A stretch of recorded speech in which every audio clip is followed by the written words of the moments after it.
You're listening to Season 2 of Beyond Insights, your go-to podcast for all things accounting, business, and technology.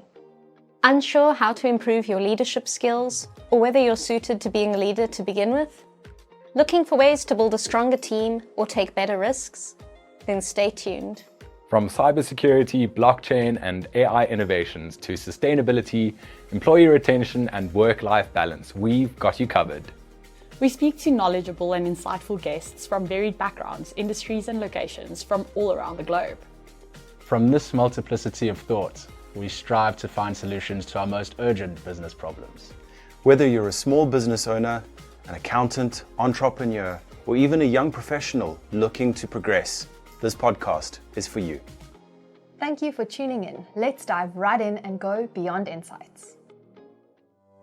Our guest today is Mkuzo Kuwani, the co-founder of ComGrow, a Zambian fintech startup that's digitizing Africa's most trusted community finance systems, namely savings groups, village banks, tontines, and chamas.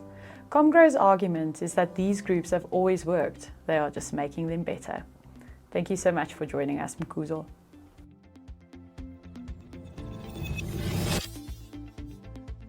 Mkuzo, thank you so much for joining us today on Beyond Insights. Laura, the pleasure is mine. Thank you very much for having me on. Of course, I'm very excited to speak about this topic. It's not something that I'm very familiar with. So to jump right in, we've spoken a little bit about what ComGrow does in our introduction, but what was your personal story? How did you get into this? And tell us a little thing that might surprise us. We have discussed what ComGrow is. Obviously, we're a fintech platform trying to digitize savings groups, informal savings groups, starting with village banking in Zambia. And the whole idea is to not change what exists, but rather improve on it. So make it easier using digital means for people to make and track their contributions and also build credit because of this mobile solution that we have. So in terms of how the journey for me started is it was in a gap year of mine. And I say a gap year because I kind of had two, but when I was bored, trying to figure out something to come up with or do with my time whilst I had it, a friend of mine, Mikhail, who's actually my co-founder, we decided to look into the alternative banking scheme that were available in Zambia. And it was just an interest of mine having a background in finance and economics. And when we came across the concept of village banking in Zambia specifically, we were quite surprised by how efficiently they operated, even with their, let's say, outdated and informal systems, especially considering how it was so easy for people to access capital from each other and then, generate what would be considered supernormal returns on their investments in these informal settings. So for us, we wanted to prove the model for ourselves. And in so doing, we faced our own challenges, basically through the lived experience of trying to run these groups remotely, whilst I was at university and he was in South Africa and the group was in Zambia. We looked at, how to make it easier for ourselves to do this from afar because we found it such a lucrative solution or lucrative mechanism to operate. And that was pretty much the beginning of what became ComGrow today, because we were trying to look for a solution to make things better for ourselves to manage it. And something that is actually interesting that a lot of people don't know is that our very first users per se were aunts, uncles, friends that I pretty much forced to get involved in the first village banking group that we did. And they are actually still loyal users of the application today. I'm not sure that's because they don't want to sever their relationship with me, but things are still going well. You're like, okay, we know this guy personally. It'll be so bad if we cut him. We can't do it. We need to stay at his bag. I'll tell you, it's an easy way to get testimonials as well.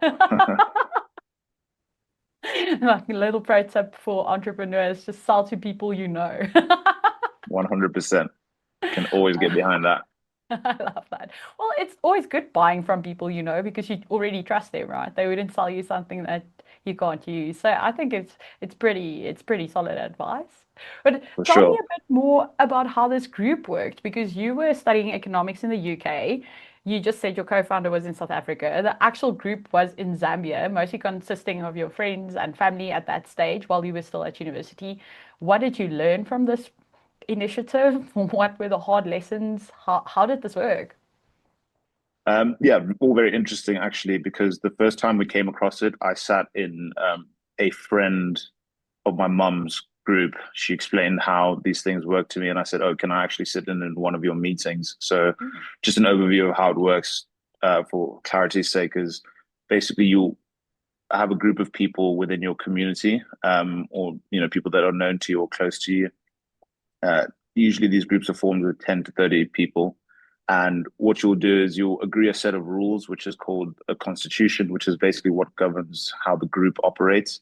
And the foundation of the rules are that you make a savings contribution every month, depending on how you agree, on what terms you agree.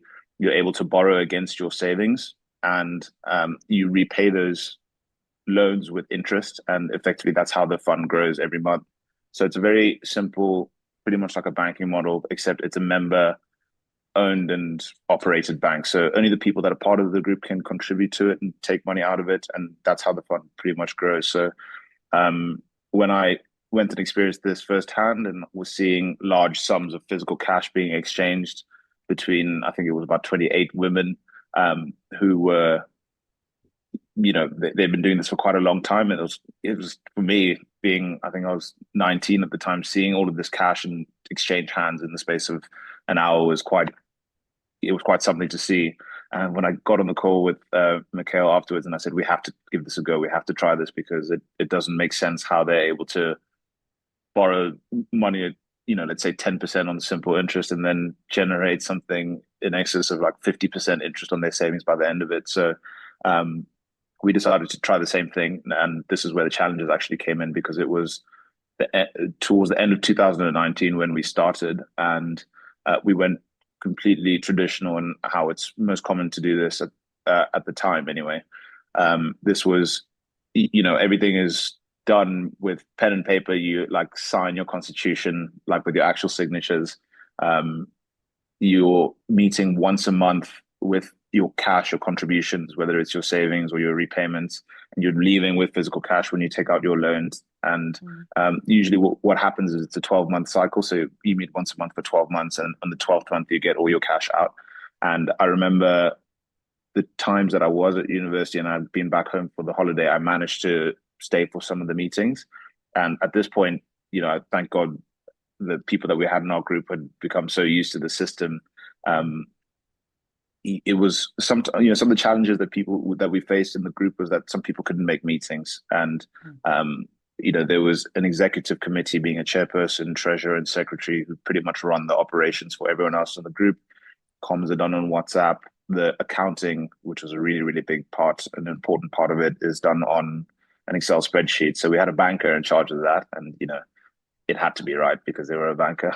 So we entrusted them with that, and some of the things that we observed is it was easy and not for myself and Mikhail not to be present when all this stuff was happening because we entrusted people to do it, but they were the ones really feeling the pain in the sense that you have to make sure every single kwacha and ngwe, which is the currency in Zambia, are accounted for, and it comes in physical cash, and then you have to make sure all of the movements of money are properly accounted for on the Excel spreadsheet. And this would become pretty much like a half day event. You'd start at around 11 and end at maybe like 2 o'clock, because making sure that everything balanced out and that everyone got what they were supposed to, everyone understood their positions and all that kind of stuff. And for us, it was important to understand that the people that were in the executive committee that were doing this, that it was easy for them to actually do this, but it almost felt like they were doing me and Mikhail a favor because we had asked them to do this. So when we floated the idea of, oh, what if we created a system or an application where we could have this done automatically for us? I kid you not, it was very much a shot in the dark, and just thinking out loud at the time. And then there was a lot of positive response to that. And when I spoke to Mikhail about it in a bit more detail, he said there could be an opportunity for us to actually automate this a bit more in the form of an application. But we didn't go straight from offline, like disjointed system, straight to an application. We started off with doing the contributions and the accounting on a shared Google Sheet online, trying to do everything through one bank account or a mobile money account, which is quite common here in Zambia. And slowly, like that, we started iterating to see where we could make small improvements until COVID hit, which was a huge, huge issue because one, it caused a lot of issues for people in the group in terms of income. It was a tough time for everyone. Two, we weren't allowed to meet physically, and it defeats the whole purpose of the group because it's a trust-based system. One of the reasons that actually works, even though it might seem inefficient, is if you're going to be trusting people and like trusting them with your money, looking at them and exchanging with them face to face makes a huge difference. So that was an opportunity for us to shut down the cycle early, but in that time, in preparation for launching the new cycle, actually put our heads down in creating the application, which is now ComGrow. It did take us a bit longer to get started again, but thankfully it did work out in the end, and still continuing to improve it today. No, that's amazing. It's such a good story. And I think you coming to this realization that this informal system, well, relatively informal, I mean, it's pretty formalized in the structure and constitution and all of that, but it sounds like you're going to your friend's house, you're discussing how much money you owe them. In that way, it seems informal, but you took this very informal idea and actually realized that this could be a very scalable fintech business, and you just ran with it. And I think what you mentioned on the iteration, you don't go from family meetings to an app. First, you have the shared Google Doc. I think that is so important. It takes a long time. Overnight success is not a real thing, right? It just they say it takes 7 years to become an overnight success. I'm not sure how far we are in those years yet, but still pushing, I guess. But no, that was very good insight from you, Lorica, because it is a very formal system when you do break it down like that, but informal in the sense that it's not a typical, let's say, regulated or recognized thing to that end. There are some informal elements to it, but I can guarantee you, if you witness some of these groups in action, they're extremely, very, very like proper systems that are in place. And like I said, our goal wasn't to try and change anything that exists; it's rather improve on it, specifically from the security and efficiency and convenience point of view. Because you can imagine, if you have a pool of, at one point we had around 300,000 kwacha, or a bit more than that, which was at the time maybe like $15,000 in cash in one place. And if people, it's a bit of a safety risk, right? And it's also, yes, you might trust your family and friends, but if someone has to hold all that cash at once, that trip to the Maldives might come a bit sooner than expected. So you don't want to have those kind of situations. And in terms of making it digital as well, it does make it more scalable. So you're able to handle the capacity of more people coming in, because all of those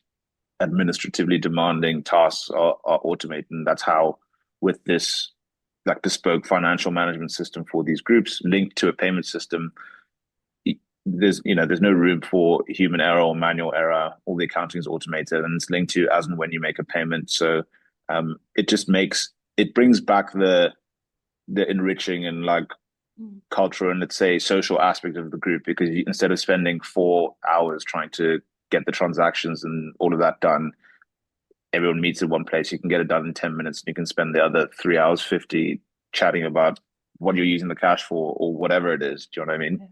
100%. I mean, before we actually chat about the app and the platform and how it works, I wanted to ask, how do you keep that trust system, that feeling of community, that thing that's so important in these systems, right? That's what drives it. The fact that other people, and you're meeting with people and that you haven't seen in a long time, and you're obviously taking that 4-hour admin, slashing it to 10 minutes. But how does that work in practice? So does the app keep track of all the transactions in and out? What does the savings group look like when it's digitized? Do you still know the people you're signing up with? Do my friends and I all get together and we're like, let's get one ComGrow account? How does that work? So it's a very, very good question. And initially, when we started, there was a lot of pushback, because it seems like technology coming in removes that kind of community and like trust layer. But Human it's all about and the human element as well. And it's all about, really, it is how it was communicated, how this is supposed to be used. And this is why I keep mentioning it's not meant to change the aspect of being able to engage with each other in person and communicate and all that community aspect of it. In fact, it's supposed to make it easier to do that. And yeah, I mean, I suppose the fact that it's a tool that everyone has access to on their mobile phone, some might argue and say like, oh, well, why would you want to be interacting with people and be on your phones the whole time? Again, that's not really the point of like what it's supposed to do. It's the whole point of these systems is to allow people who are like-minded or from the same community and allow them to financially support each other through a system that is proven right. So by adding a layer of technology to that, we in no way want to turn away from that community engagement, and we still encourage people to have their meetings. And what we saw as well with COVID was obviously a shift to a more digital world across the board, right? Like we're using tools like Zoom, Google Meet, all sorts of virtual things to do, and a lot of groups still operate like that at the moment. It's I know very few that still meet regularly in person. They might do an annual meeting where they do it in person, for example, for their payouts and stuff. But we were taking advantage of the fact that people are becoming more accepting, of a digital world. So what we position ourselves as with ComGrow and the ComGrow app is a tool to enhance what you've already been doing, not change it, just like help you with your transactions. So, a quick snapshot of how it operates is each individual user will sign up and create an account. And what this will do when you create your group and your constitution on the application is it'll create a shared group wallet. So it makes it easier for people to make their contributions whenever they can, rather than waiting for a specific time of the month to do it. And also, it's all the transactions are recorded, and everyone gets notified on the application. So you can see everyone has visibility of like what's actually happening on the group. What it looked like before was you have a certain time in the month where the secretary or the treasurer will say, right, can everyone state their contributions? And then everyone pops it onto a WhatsApp group chat, and they have to then go and see everyone. This person said this. They put it in their Excel sheet. None of that has to happen now. It's all, as and when you can in the month, you put your savings together. If you're supposed to save 1,000 kwacha a month, you don't have to save that whole 1,000 at once. You can do 205 times.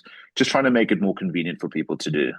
Again, not change it at all. Just trying to make it more convenient. It also does solve the problem for people who want to be part of groups but aren't necessarily like in the same area as the rest of the people that they're part of the community with. So, I might have traveled 1 month and I'm unable to attend a meeting. That shouldn't exclude me from being able to participate in it. So why not use the ComGrow app to do the same thing? Do you know what I mean?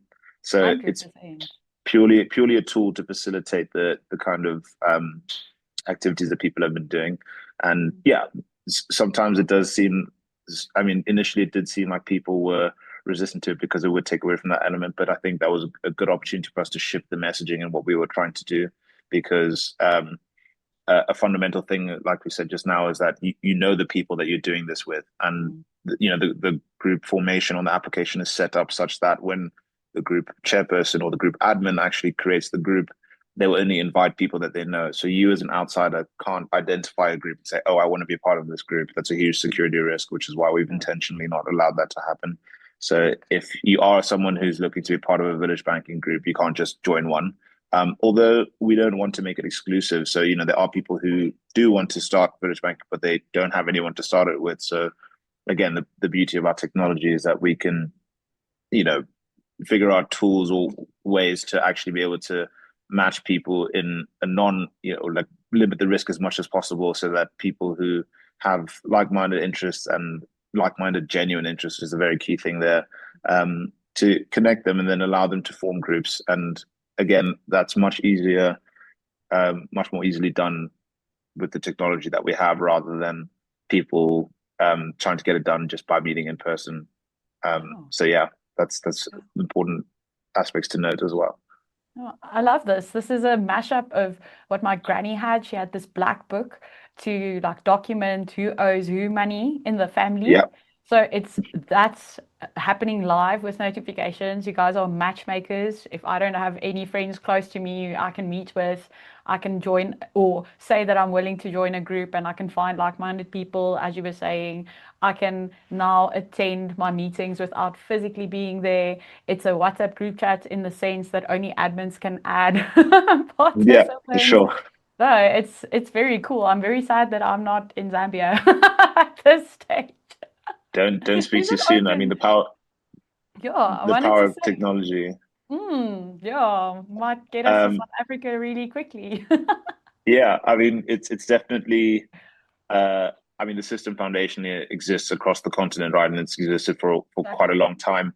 Um, it's very similar to the Stockholm model in South Africa, like most likened to that. In East Africa, they're known as like uh, chamas or similar type of things. All of these kind of community-based financial Oh, systems, and they're prevalent across the continent. So we see a huge opportunity here as well to replicate the kind of technology to do that in different markets. And but in this early stage that we're in, try not to take on everything at once. Try to get things right here first, and then enable us to expand into other countries. But you do raise a good point about how, and this is something that has come up quite a bit now. There's a few groups that we have on our platform that actually have members that are not in country. So okay.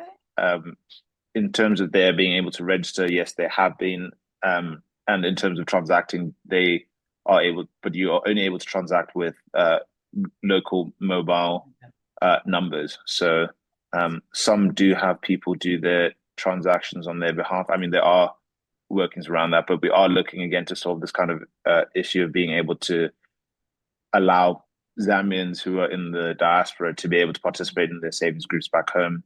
So this is something that we need to work on the payment integration side to actually enable us to accept payments if it's via card transactions or bank transfers, because currently it's only mobile money transactions. But again, this is our not trying to do things intuitively. There's now a validated need for us to do this. So we're looking at developing and implementing that hopefully soon. I can't make any promises because I know there might be a few people listening to this saying you promised that we will be done by now.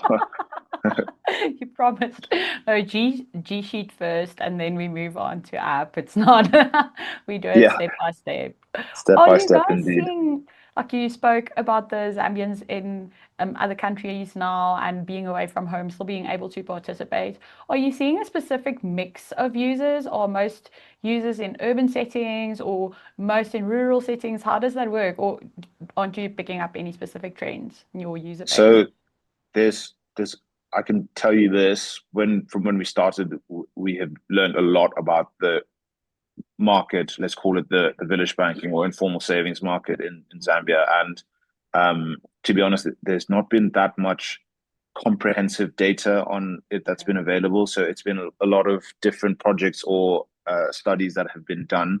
And at ComGrow, we're constantly trying to come up with an up-to-date, like comprehensive sourced version of like a data book to actually see how we can segment the markets. But I can tell you that there's two main trends that I've come across. So what I was exposed to when we first started this was obviously people doing village banking in urban areas. So this was people who would be, let's say, middle income and up, and using this as a means to make a bit of extra money on the side, or even fund their like side hustles, for example.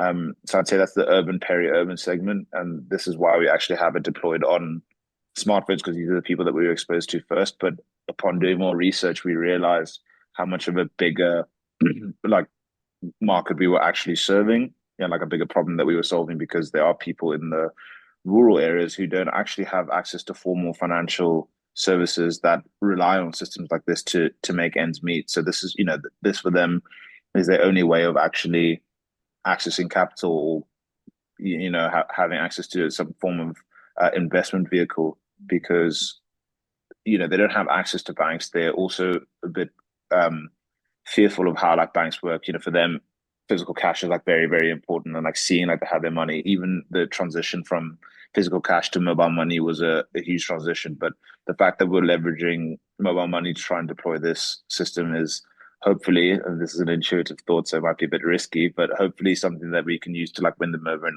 helping them understand that you use mobile money to hold your money. Why don't you use it to do your village banking? And so, insofar as how we've gone with the journey, we've definitely identified the two segments. Let's call them the urban, peri-urban, and the rural segments. I would say for us to be able to reach both, one would be via smartphones, and then the rural segment more on the USSD side, which is the short codes you put on your phone, and which can also be used on feature phones. But we haven't got that far yet because it's a different kind of model for trying to deploy it. But it's definitely something that we see as imperative for making sure that our solution actually serves the people that need it most, for certain. And yeah, I think in the urban and peri-urban side, obviously that's where people who live in the diaspora might be part of this as well. And I was actually having an interesting conversation with someone the other day. He's, well, I can't just say someone, he's actually the head of an organization that supervises most of the savings groups projects that have been run here in Zambia. Someone. And yeah, and he mentioned how a lot of the research that they found was a lot of these groups, especially at the borders of Zambia, they have groups with people that are in other countries. So like they have members that are from, let's say on the eastern side, we have Malawi there, or like northeastern, you have Tanzania. So, there's people that do that are part of these groups like through there. And, when we spoke about the engagement basically came because we as ComGrow needed access to a lot more of the groups that were out of reach from the urban areas, which is where we're based at the moment. And he said this would be a useful solution for us in terms of, he said it would be a useful solution to actually help these people that are at the border, especially because they have people in different countries. So yeah, it's quite interesting in terms of the segments there. Exactly. You don't need to go through the border to go to your monthly meeting. You can now probably attend via Zoom, have everything on your phone. I like it. I like it a lot. We always, people tend to think of fintech as a very disruptive industry, right? Everything's about disruption, but you guys are clearly not reinventing the wheel. You are saying like, listen, this trust-based system is working. Let's enhance it, right? This is the whole concept of ComGrow, something that I really love, because I think we often try to disrupt things that are actually working already. We should maybe just think a little bit about why it's working and take the friction out of the thing that isn't working. So we've 100%. spoken about we've spoken about the time that you guys can cut, and obviously the security and the safety, not having all of that cash with you. But what other kinds of friction and problems and inefficiencies have you guys seen solved with your app? It's a very, very interesting question. I think one of the first things to note, again, like I mentioned earlier, these systems have existed for a while, and they do well. Even without us, it's not like if we hadn't come up with this right now that they would stop. They keep moving from strength to strength, and I think they're gathering a lot more attention. But I think our philosophy is that they're ready and they work, but they just need a kind of a digital leap. And I think some of the major pain points that we've come across, especially when interviewing people pre and post launch, is there's two segments within segments that we approach. So it's obviously the people that were running the group, the executive committee. So that's your chairperson, your treasurer, your secretary. We help them with their governance tools, so making sure that things are calculated correctly, that everyone's notified, that everyone knows what they're supposed to do. So governance is a big friction point that we've done. It makes it easier for them to actually communicate and manage people's positions. I think from the members' side, so the people who aren't on the executive committee, it's been a very, very useful tool in terms of transparency and visibility. So a lot of the time, and we even experienced this in our group, I'm guilty of it as well, trying to ask what my balance was or whether I repaid the previous month. But visibility and transparency was a very important thing, because some people would always ask questions as to how so and so is borrowing X amount or is doing this and doing that. And it's not really in a sense to be nosy. It's just really a thing of like not understanding. So in terms of visibility and transparency, it would be very difficult and also a bit like off piece, if I can say that, to demand on a WhatsApp group for me to ask what your position is, what your financial position is, and just because I didn't understand something. And it's not because I want to be nosy, but it's also because I want to understand to make sure that the money's moving as it should, and that I'm not getting cheated out of some of the cash that I've put into the mix. So yeah, transparency and visibility has been a big friction point that we've kind of reduced on the member side. The convenience of it as well, I think, is in terms of instead of having to figure out what the best way to contribute your like the cash is, and if you're not necessarily giving it in physical cash, whether it has to be sent to a bank account, it's going to a central place that everyone has like access to, and you just feel a bit more in control. Which is feedback that I've been given, and also the experience that I've had, because I have to be using it of my own product, otherwise I won't really know how it's working. But yeah, and I think another thing is that, and we haven't quite provided the solution for this yet, but there's showings of it in the sense that there's a lot of groups that have excess cash sitting at the end of the month, and before it would have to be some groups would have in their constitution that they had to lend this money out, one for safety, two for growth purposes. But again, with the technology that we've built, having it connected to other means of or other financial products allows people to, let's just use the example of invest in treasury bills. So instead of them having to lend out the big chunk of cash they have to people who don't want to take loans in the group, we might figure out a way to integrate with another microfinance institution or bank to be able to invest their money in treasury bills. That's just something that we're thinking down the line. But I think the two big things were, from an admin and executive committee perspective, definitely governance and being able to like manage with ease, and also have full visibility on what's going on in the group from the member side, as well as just that extra element of transparency and control. Yeah. I think your problem, or the problems that have been solved, all actually relate to uncertainty, and humans don't deal well with uncertainty, right? We want to know. Very true. We feel safe when we know, and you already have your phone. If you can just check and feel safe immediately after checking, I think that's a massive issue that you're solving with that. So For sure. yeah, hats off. That's really amazing. And I want to ask, what's next? We've spoken a little bit about possible African expansion, right? With all the groups you're already seeing on the border, and me wanting to join a Zambian saving group despite not being in Zambia. You've spoken about other microfinances and banks and stuff that we like if we have any excess money. But what are you looking to move a little bit, or not move, but extend your offering into maybe credit scoring or insurance or something else that a bank would do, or what are your thoughts for like the next 5 years?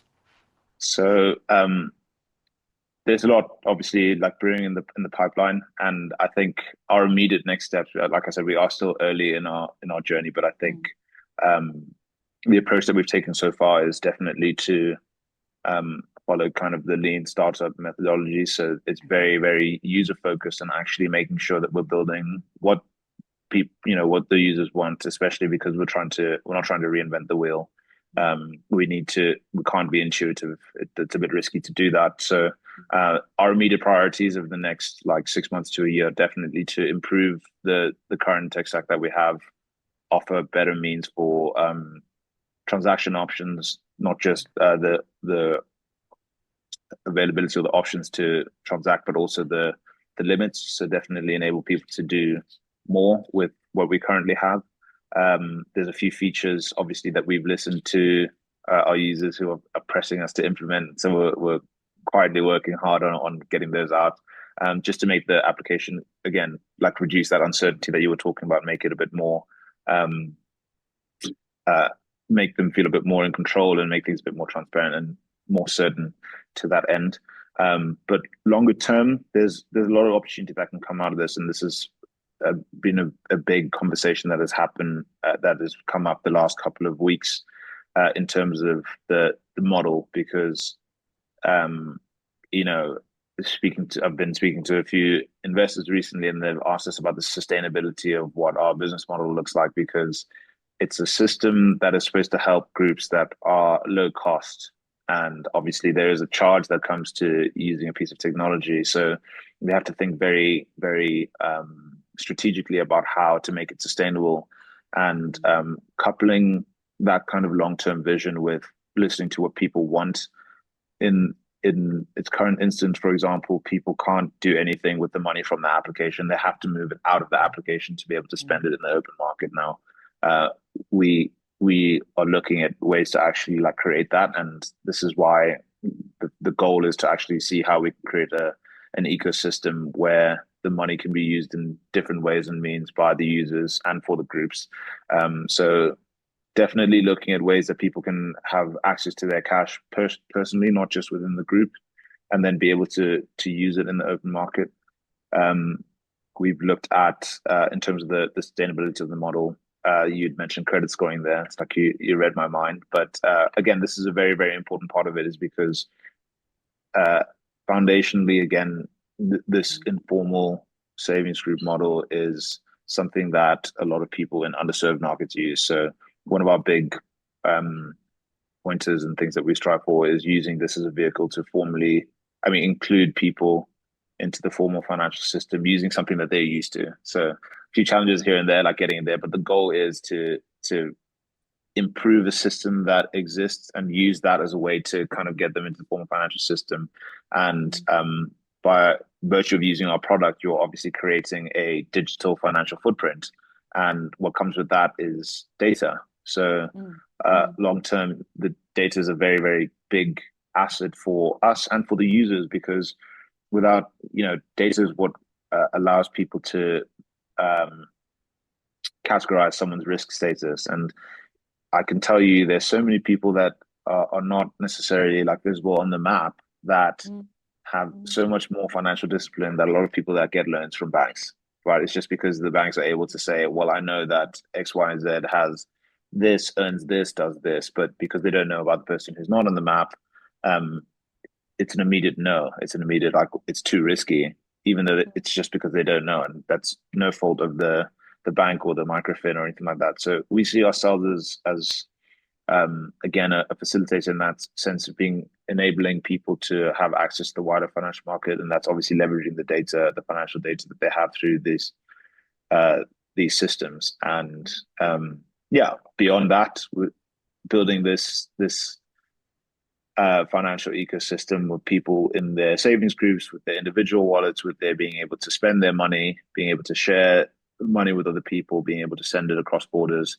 There's a big vision that could come out of it, and I would definitely say the foundation is the community-led finance model. So all of it starts from people who want to put money together and bank together.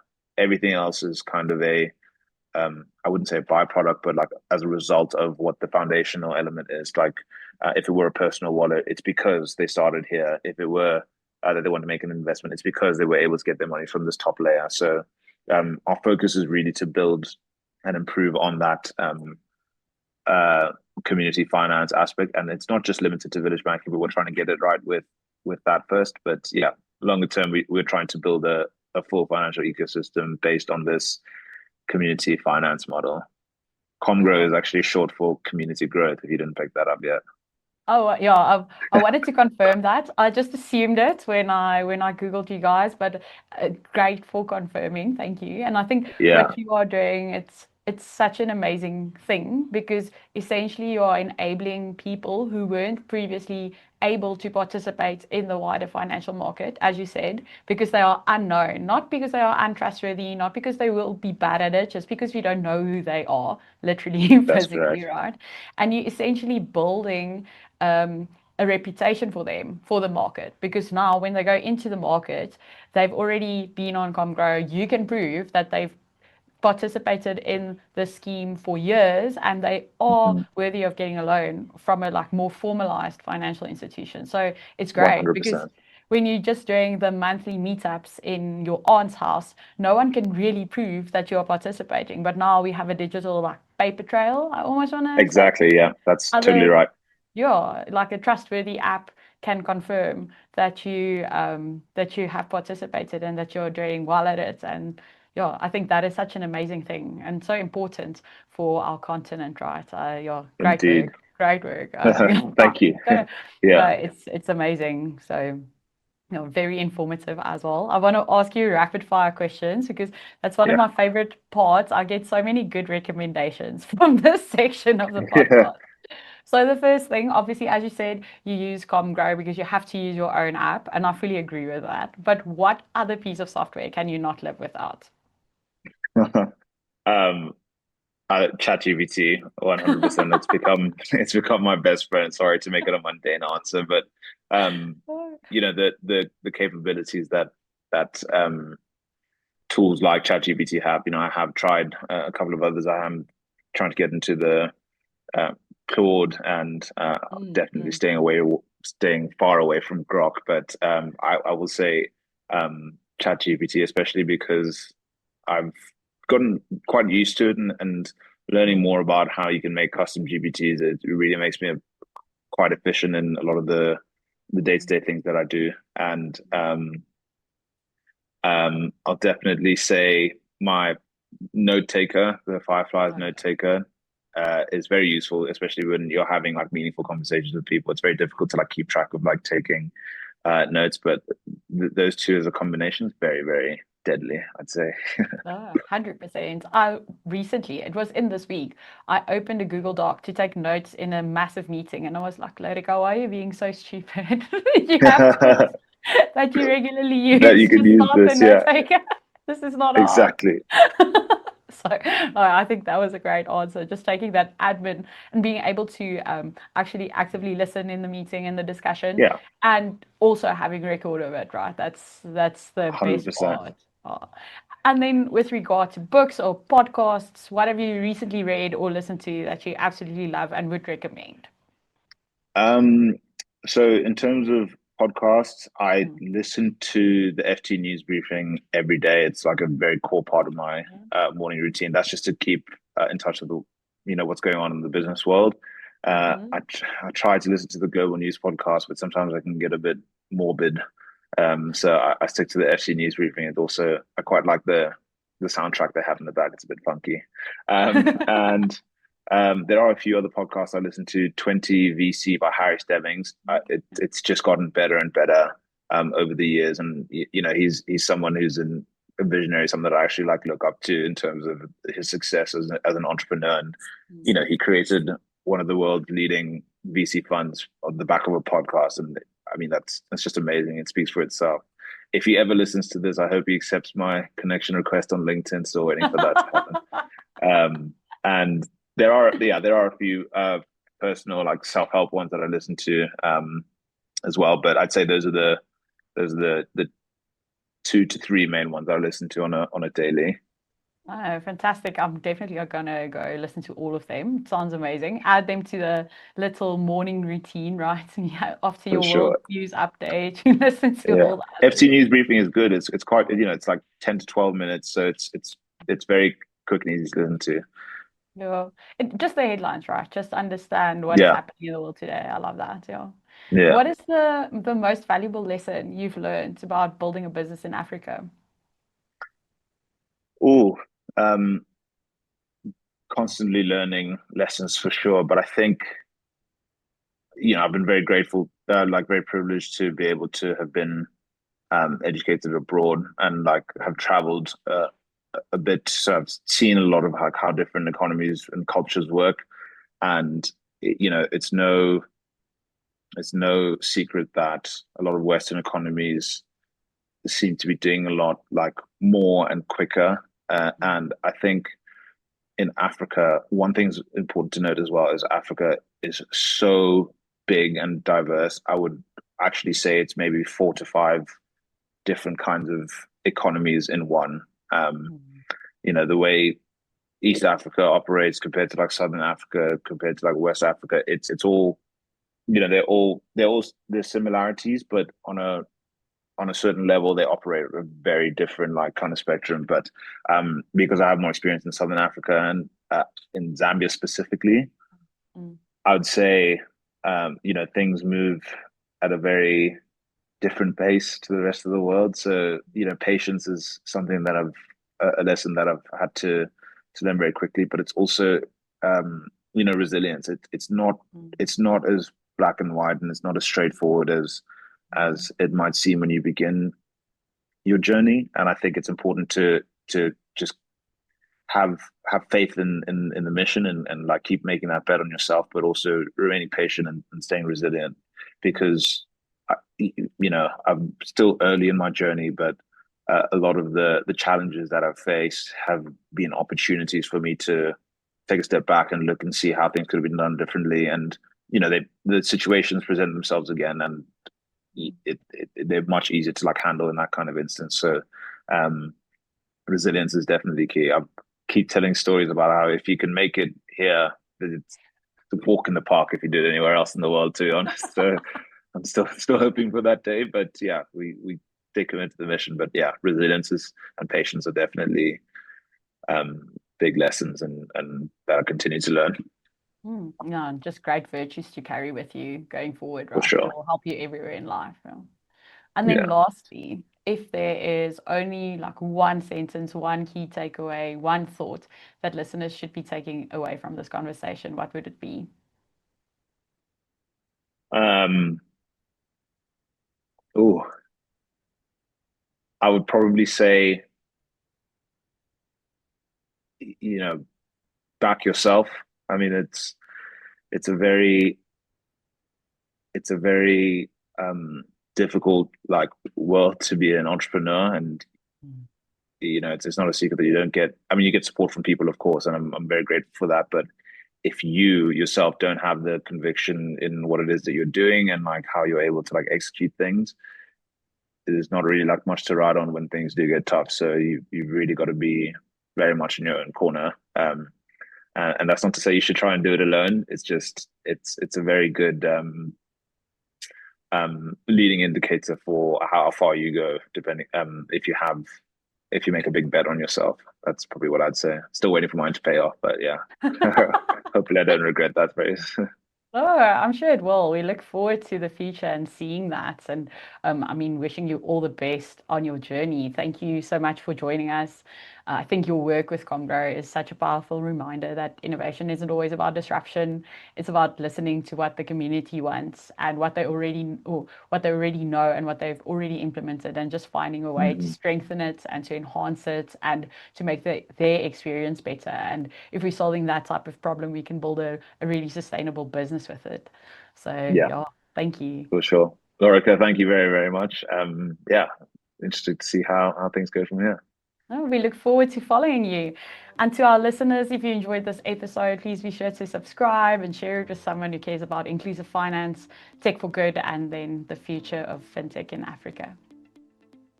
Mkuzo, thank you so much. Take care. Thank you. Bye. Thanks for tuning in to the Beyond Insights podcast. Please like and subscribe on whatever platform you're listening to right now. And please share with any of your colleagues or friends or family members that you think might benefit from listening to this podcast. That's all from us. Until next time, see you then.